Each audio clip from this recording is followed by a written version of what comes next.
சமத்துவம் நேயர்களுக்கு வணக்கம். கதிர் டிவியை தொடர்ந்து சமத்துவம்னு ஒரு சேனல் தொடங்கியிருக்கோம். கதிர் டிவிக்கு உங்கள் ஆதரவு எப்படி கொடுத்தீங்களோ அதே மாதிரி சமத்துவம் சேனலுக்கு ஆதரவு அளித்து நம்ம சேனலையும் சப்ஸ்கிரைப் செய்யுங்க. இந்த காணொலி எல்லாத்துக்கும் ஷேர் பண்ணுங்கள். உங்கள் நண்பர்கள் மற்றும் உறவினர்களுக்கு பரிந்துரை செஞ்சு சமத்துவம் சேனலையும் சப்ஸ்கிரைப் பண்ண சொல்லுங்கள். அதாவது பிரச்சனாகி மன்னனாகி அரசியல் அசிங்கம், அரசியல்லே இருக்க தகுதி இல்லாதவன், இதெல்லாம் யாருன்னு தானே கேட்குறீங்க. அவன் தான் அந்த சீமா. ஏன் நம்ம அவனை மட்டும் சொல்கிறோம்னா, நம்ம கொள்கை ரீதியாக எதிரியாக இருக்க ஆர்எஸ்எஸ் பாஜக யாராக இருந்தாலும் அவங்கள மரியாதையோட தான் அணுவோம். இந்த மொன்ன நாய்க்கு மட்டும்தான் மரியாதைங்கிறது சுத்தமாக கிடையாது. ஏன்னா இவன் அந்தளவுக்கு மரியாதைக்கு எடுத்துக்கிட்டான். இவன் முதல்ல அடுத்தவங்கள மரியாதையாக பேசுகிறானா. இப்போ ப்ரெஸ் மீட்டில் உட்காந்துட்டு ஆயிங்கிறது ஊங்கிறது வா பார்த்துக்கலாங்கிறது வாங்க போங்கன்னு கூட பேச தெரியாது. எதிர் நிற்கிறவங்க பெரிய பெரிய தலைவர்களே வந்து கீழே நிற்கிற பசங்களை பார்த்துட்டு எதிரில் இருக்கிறவங்கள பார்த்துட்டு வாங்க போங்கன்னு தான் பேசுவாங்க. இவன் என்ன வெங்காயம் கிழிச்சிட்டான், இவன் ஒரு கவுன்சிலர் ஆகிற வக்கு இருக்கா, இவன் இந்த நாய் எல்லாத்தையும் வாடா போடாங்கிறது. மேதகு பிரபாகரன் அவரோட அண்ணன் மகனை கெட்ட வார்த்தை சொல்லி திட்டுறான். ஸோ அதற்கு முட்டு கொடுக்குறேன்னு தூக்கிட்டு வந்து இந்த சாட்டை துரைமுருகன், இந்த இடும்பவன கார்த்தி, இவனுக்கெல்லாம் வந்து பிக்காளி பையன் தான் சொன்னார் அப்படிங்கிறாங்க. பிக்காளி பையங்கிறது நல்ல வார்த்தையா இவன் பாஷையில் எடுத்துக்கிட்டா? தலைவரோட அண்ணன் மகனே எப்படி சொல்கிறான்னா இவன் மற்றவங்களை எப்படி சொல்லுவான் அப்படின்னு நம்ம எடுத்துக்கணும். இந்த நாய்களாம் ஏன் முட்டு கொடுக்குறான்னா, இந்த சாட்டை துரைமுருகன், இந்த இடும்பவன கார்த்தியில் அவங்ககிட்ட பிடுங்கி திங்கிறவனுங்க, பிச்சை எடுத்து திங்கிறவனுங்க, வெண்ணெய் வெட்டிக்க. சீமா எவ்வளோ கேவலமானவனோ அதை விட கேவலமானவன் தான் இந்த சாட்டை துரைமுருகன். சாட்டை துரைமுருகன் இருக்கிறதுலே மோசமானவன். சீமானே பரவாயில்ல, அந்த இடத்துல அதை விட எல்லா சீமானோட ஒரு படி மிஞ்சினவன் யாருன்னா இந்த கறிக்கஞ்சி இடும்பவன கார்த்தி. அவனும் சீமா எப்படி விஜயலட்சுமியை வந்து மாசமாகி கலைக்க வச்சானோ அதே மாதிரியாக இந்த நாயும் ஒரு பட்டியல் சமுதாயத்தை சேர்ந்த பொண்ணை லவ் பண்ணி கருவை கலைக்க வச்சுருக்கிறான். அந்த மாதிரி ஒரு கேவலமான நாய் தான் இந்த இடும்பவன கார்த்தி. இவன் ப்ரெஸ் மீட்டில் வந்து உட்காந்துக்கிட்டு, ப்ரெஸ் மீட்டுங்கிற மன்னிக்கணும், டிவி விவாதங்களில் வந்து உட்காந்துட்டு ஊம்பான் பெருசாக பேசுவான் வெண்ணெய் வெட்டி. இவனோட ஹிஸ்ட்ரி எடுத்து பார்த்தாலே நாறுது. ஸோ இதெல்லாம் இருக்கட்டும். இந்த சீமானை பற்றி நம்ம ஏன் இன்றைக்கி பேச வரோம்னா, இந்த நாயை பற்றி பேசக்கூடாது, நம்மளுக்கு ஆக்கப்பூர்வமான அரசியலை பேசணும். அடுத்து பாஜக ஆர்எஸ்எஸ் பாசிசத்தை எப்படி எதிர்க்கணுங்கிறத பேசணும். அதை விட்டுட்டு இந்த மொன்ன நாயவே பிடிச்சிட்டு இருக்கக்கூடாதுன்னு நினச்சோம். ஆனால் இருந்தாலும் இந்த மொன்ன நாய் நம்மளுக்கு கண்டென்ட் கொடுத்துக்கிட்டே இருக்கிறான். என்னன்னு கேட்டோம்னா, ஏன் இந்த மொன்ன நாய் திட்டுறோம்னா, இந்த மொன்ன நாய் பேசுகிற வார்த்தையில் நம்மளுக்கு திட்டத்தான் தூண்டுது.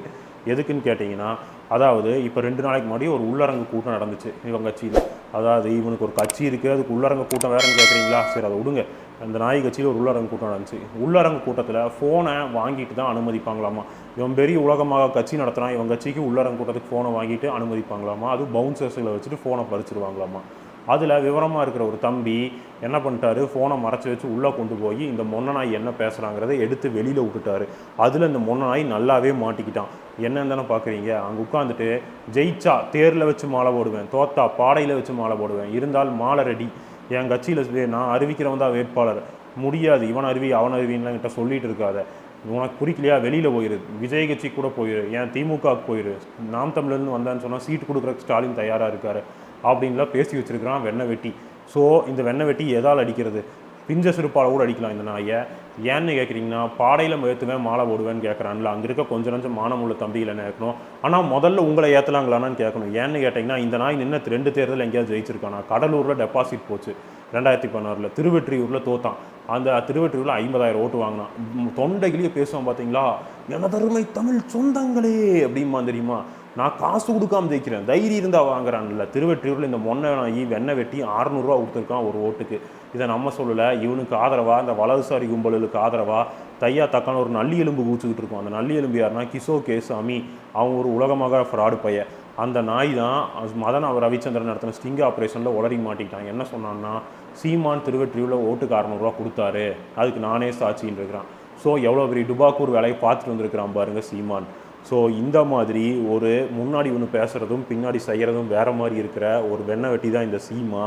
ஸோ இந்த சீமானுக்கு இன்னொரு ஸ்பெஷல் ஐட்டமும் அந்த ராஜவேல் நாகராஜன் சொன்னாப்புல. ராஜவேல் நாகராஜன் யாருன்னா, பேசு தமிழா பேசு சேனல் நடத்துகிறவர். அவர் சீமானுக்கு ஒரு காலத்தில் ஆதரவாக இருந்தவர். அவர் என்ன சொன்னார்னா, சீமான் கட்சியில் டம்மி வேட்பாளர் செலக்ட் பண்ணுறவனே நான் தான், அதிமுக பாஜக டீல் பேசி இந்த இடத்துல உங்களுக்கு டம்மியாக போட்டுறோம் கேண்டிடேட்டு, சும்மா ஓரளவுக்கு 1 மணி நேரம் பிரச்சாரம் பண்ணிட்டு வீட்டில் போய் தூங்கிக்குவாங்க, அந்த மாதிரி தான் உங்களுக்கு போடுறோம், ஃபேவர் பண்ணித்தரோம் அப்படின்னு நான் தான் எல்லாம் பேசி டம்மி கேண்டிடேட் போட்டு தருவேன், அதுக்கு உண்டான பேமெண்ட்டையும் வாங்கி சீமானுக்கு கொடுத்துட்டு நான் கமிஷன் எடுத்துக்குவேன் அப்படிமா.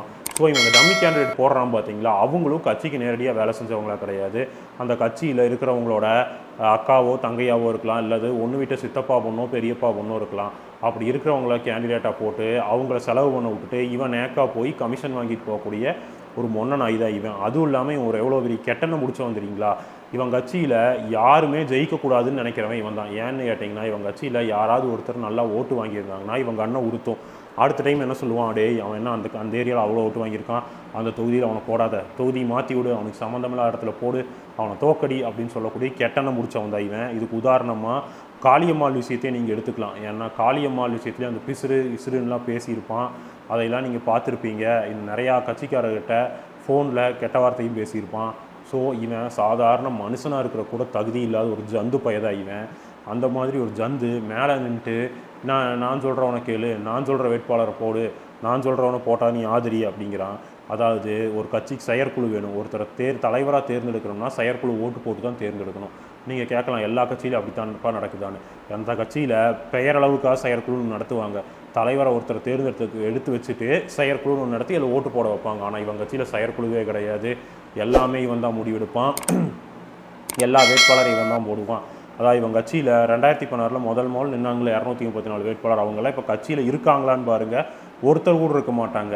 ஏன்னா இவன் சுயரூபம் தெரிஞ்சு வெளியில் போயிருப்பாங்க.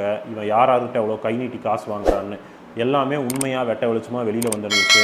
இவன் மேடையில் பேசுகிறத நம்பி இவன் கட்சிக்கு போனீங்கன்னா அவன் சொல்கிறான் பார்த்தீங்களா, பாடையில் போட்டு மாலை ஏற்றுவேன், அந்த மாதிரி போகிறவங்கள அவன் மாலை ஏற்றி விட்டுருவான். போகிறவங்க நீங்கள் ஜாக்கிரதையாக இருந்துக்கணும். இவனை நம்பி போகாமல் இருக்கிற வரைக்கும் உங்களுக்கு நல்லது.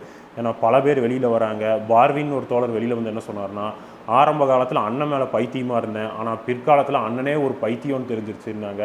அவன் பைத்தியம் கிடையாது, அவன் காரியக்கு இருக்கேன், அவன் தேவைக்கான வேலையை அவன் செஞ்சுக்கிட்டு இருக்கிறான். அவனோட இன்வெஸ்ட்மெண்ட் என்னமோ அவனுக்கு வாய் தான், அந்த வாயை வச்சு தான் அவன் பொழைச்சிக்கிட்டு இருக்கிறான். வாய் இல்லாட்டி அவனை நாய் தூக்கிட்டு போயிடும் அப்படின்னு சொல்லிக்கலாம். ஸோ இந்த நாயை நம்பி உங்கள் டைமையும் உங்கள் வாழ்க்கையும் இழந்து விடாதீர்கள், உங்கள் பணத்தையும் இழந்து விடாதீர்கள். கடைசியில் வருத்தப்பட போகிறது நீங்கள் தான். அந்த நாய் ஹாயா டாட்டா காட்டிட்டு பாஜக கிட்ட, ஆர்எஸ்எஸ் கிட்ட, அதிமுக கிட்டே வாங்கிட்டு பின்னாடி வந்து திமுக கிட்டே கெஞ்சிட்டு போயிடுவான், என்னை விட்டுருங்க, நான் ஓட்ட பிரிக்கிற வேலையை மட்டும் செஞ்சுட்டு போகிறேன்ட்டு. அதனால் இவன் ஒரு அரசியல் ஏஜென்ட் அப்படின்னு நம்ம சொல்லிக்கலாம். ஸோ மறக்காமல் இந்த வீடியோ வளத்துக்கு ஷேர் பண்ணுங்கள், நம்ம சேனலை சப்ஸ்கிரைப் பண்ணுங்கள், உங்கள் ஆதரவு கொடுங்க.